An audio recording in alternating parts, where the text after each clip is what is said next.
আসসালামু আলাইকুম। এই ভিডিওতে আমরা যশোর বোর্ডের আজকে অনুষ্ঠিত যুক্তিবিদ্যা দ্বিতীয় পত্রের এমসিকিউ এর সমাধানটা দেখব। তোমরা জাস্ট একটু মিলিয়ে নিতে পারো কার কতগুলোর মতো এমসিকিউ হয়েছে।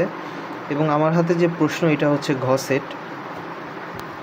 তো প্রথমেই দেখো, একের অ্যান্সার হচ্ছে জটিলতা দুর্বোধ্যতা দূরীকরণের ক্ষেত্রে, দুইয়ের অ্যান্সার হচ্ছে 1 2 3 সবগুলাই, তিনের অ্যান্সার নিরীক্ষণ, চারের অ্যান্সার 1 ও 2, পাঁচের অ্যান্সার অন্তর্ভুক্তি, ছয়ের অ্যান্সার যৌক্তিক সংজ্ঞা, সাতের অ্যান্সার সঙ্গেয় পদ, আটের অ্যান্সার শিক্ষক, নয়ের অ্যান্সার সমার্থক শব্দ ব্যবহৃত হয়েছে, 10-এর অ্যান্সার অব্যাপক, 11-র অ্যান্সার ঘ, 12-র অ্যান্সার গ।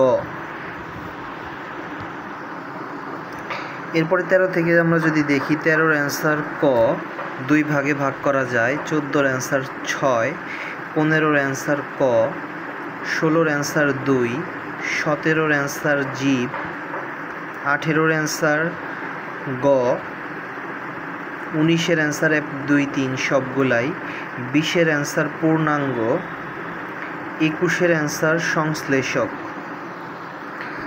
22-এর অ্যান্সার অবৈজ্ঞানিক, 23-এর অ্যান্সার 1, 24-এর অ্যান্সার 1 ও 2, 25-এর অ্যান্সার 4, 26-এর অ্যান্সার সাময়িক প্রকল্প, 27-এর অ্যান্সার পরীক্ষণমূলক সমর্থন, 28-এর অ্যান্সার স্ববিরোধী হবে না, 29-এর অ্যান্সার 3 এবং 30-এর অ্যান্সার শৃঙ্খল যোজন। তো দুই একটা প্রশ্ন একটু মিস্টেক থাকতে পারে, ভুল থাকতে পারে, বইয়ের রেফারেন্সে তোমরা ঠিক করে নিতে পারো। এবং তোমাদের পরীক্ষা কেমন হলো, কার কতগুলোর মতো এমসিকিউ হলো, তোমরা অবশ্যই কমেন্টে জানাতে পারো। সবাই ভালো থাকো, সুস্থ থাকো। আসসালামু আলাইকুম।